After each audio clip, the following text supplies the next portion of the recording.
Hello, YouTube divers. This is Water Dive 122, and I want to welcome you all to another episode of Magic Metal Mondays. So, today we are going to be doing another album review. We are reviewing the eighth studio album from American power metal legends, Kamelot, entitled Ghost Opera, released in 2007. So, Camelot, it's no secret that I am a massive fan of this band. I love Camelot. I love pretty much every single album that they've made. Um, yeah, their first two albums are kind of mid, but from like Siege Perilous onwards, it's just been absolutely incredible. Um, but Ghost Opera was kind of an outlier, if you will. It was pretty much, if y'all remember from my Camelot ranking, I basically had this record sandwiched between all of the Tommy Karevic albums. Um, and basically, I just felt like all these records were pretty much the same stylistic wise. Um, and I remember my one of my biggest complaints with Ghost Opera was how overproduced and inconsistent the production was in a lot of songs. But re-listening to it, it doesn't really bother me as much as it did back during the time I made the Camelot ranking. And as a result, I definitely like Ghost Opera a lot more. It's also worth noting that this is the one and only album that features my personal favorite lineup of Camelot, with Roy Khan on the vocals, Thomas Youngblood on the guitars, Glenn Barry on the bass, Oliver Pelotai on the keyboards, who you all know is the husband of Epica lead vocalist Simone Simons, who makes a guest appearance on this album, by the way, and Casey Grillo on drums. This would be the first Camelot album to feature Oliver Pelotai as a full-time keyboard player. He joined the band while they were touring the previous album, The Black Halo, and this is the final album to feature bassist Glenn Barry. Um, and for the only album with this lineup, this is a really, really, really good album. A lot of Camelot fans say this is like the last of their golden era albums, which started with the Fourth Legacy, then continued through Karma, Epica, The Black Halo, and Ghost Opera. And I definitely get what they mean, especially after this album, they would release Poetry for the Poisoned in 2010, which would be Roy Khan's last album with Camelot, and it was like, eh. Um, but with Ghost Opera, I was very surprised to see just how much a lot of these tracks have grown on me since I made the Camelot ranking. And we're going to get into that. So let's go ahead and get started. So the album starts off with a cool intro, Solitaire, not the track that would be released later on in the Karevic albums. Um, but yeah, the Solitaire intro track is pretty cool. Nothing really to write home about. It's just a typical power metal intro, if you ask me. But it does bleed into the real opening track and one of the band's most popular songs and my favorite song on the album, Rule the World. I had talked previously just how much I admired Roy Khan's lower range on this track, showcasing his classically trained range. But another thing that I really admire about Rule the World is how groovy it is, how fun it is, and just how catchy and um, such a earworm of a track it is.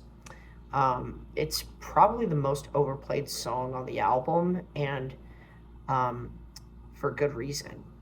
This is one of Camelot's best tracks. If you remember, this was the only song that cracked my top 10 favorite Camelot tracks from the Ghost Opera album, and it still is absolutely one of my favorite Camelot songs of all time. I was jamming the crap out of that song earlier today.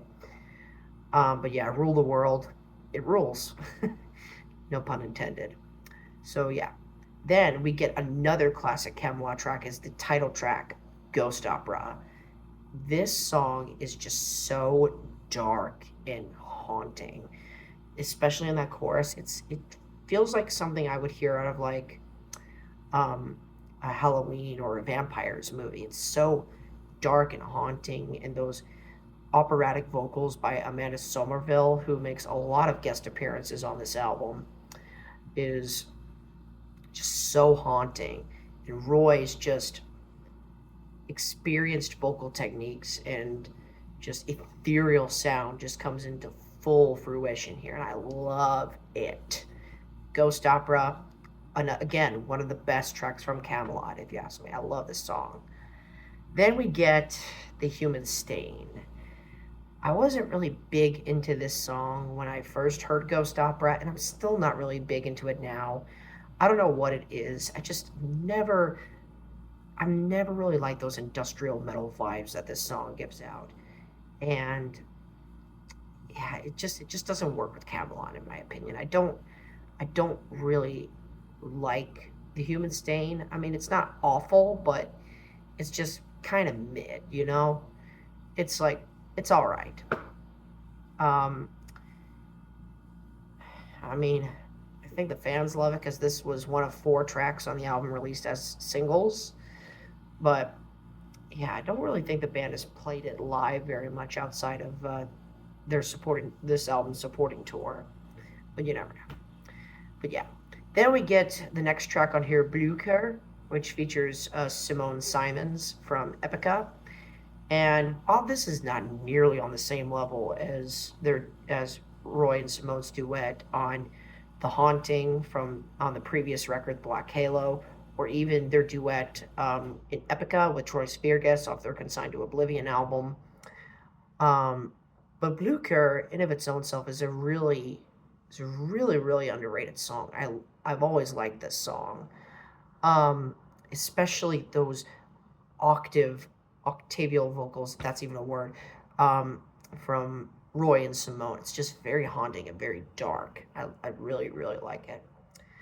Then we get the final single on the album. That's "Love You to Death," another fan favorite of Camelot's. And this is a very emotional song, conceptually speaking, because this tells a love story of a teenage couple who may be spending their last moments together because the girl is ill and is dying.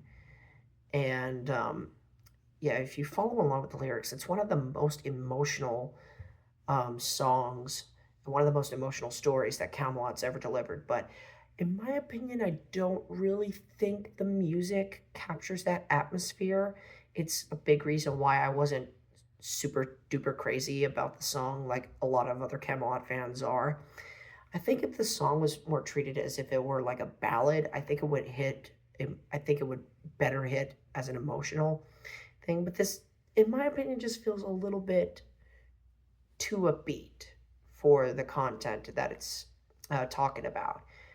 Um, but I mean, I admire Camelot for taking a different spin on a darker subject matter. So that's cool, and I definitely appreciate the song more than I did back when I made the Camelot ranking. So there's that. Then we get another one of my favorite tracks on the album, Up Through the Ashes. And this is another, like, one of those overproduced industrial rocker songs that kind of brought down songs like The Human Stain and some other tracks on the album. But Up Through the Ashes definitely makes up for it for those catchy melodies and those just amazing songwriting from Thomas Youngblood. Love this song. And then we get Morning Star. This is another one of those tracks like The Human Stain where I was just like, eh? I mean, I don't get me wrong, I don't hate this track by any stretch of the imagination, but yeah, it's just kind of mid. I don't really remember much from this song, unfortunately. It may take me multiple listens, but I'm not quite sure. Morning Star, just never really been big into it. But then the album does end off strong with three really nice tracks. You got Silence of the Darkness, which is another little short rocking track, kind of like with Rule the World, albeit not nearly as good. Um, Anthem is such a great ballad. I completely forgot just how haunting and ethereal this track is. It's so good. And of course, Roy Khan's just expressive operatic, well, not really operatic, but expressive and emotional vocals are just so good. It's tracks like this that makes you really see why he's so beloved, not just in the Kamelot fandom, but in the power metal fandom in general. And then the album closes off with Eden Echo, which is another power metal-esque song on here. One of the very few truly power metal songs on here. The only ones I could think of right off the top of my head are Up Through the Ashes and the title track as being like those truly power metal songs that they did on some of their previous albums. But yeah, Eden Echo, another fantastic song. Another fantastic song. But yeah, overall, I really enjoyed Ghost Opera, and I think if I were to re-listen through Camelot's discography again at some point, I think Ghost Opera would be one of the biggest jumpers because I had a lot of fun with this album. Granted, I still think it has a few of those issues that I talked about in the Camelot ranking. I still think a couple of songs are a little bit overproduced and overcompressed. They don't really go together very well, and there's also a lot of unnecessary vocal effects on Roy's voice on a couple of tracks.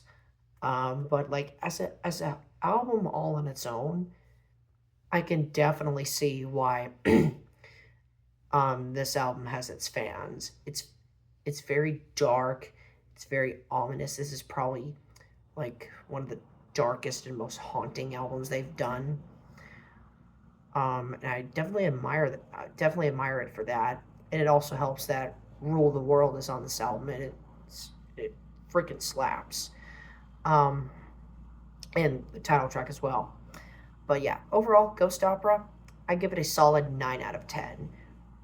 I do think it has its fair share of mid points, if you will, but the album on its own, I think, is pretty strong, is strong enough to. I think there's more good songs than bad, as I guess is what I'm trying to say here. There's more good than mid, if you will. At the very least, just go check out Rule the World and the title track, and maybe Love You to Death as well. But yeah, 9 out of 10. I I love Ghost Opera. This is a great album, and I consider it to be a classic Camelot album. So there you go. So with that said, that concludes this edition of Magic Metal Mondays. Thank you so much for watching, my fellow YouTube divers. This is WaterEye122 signing out, ready to dive into more fun on YouTube. Thanks for watching.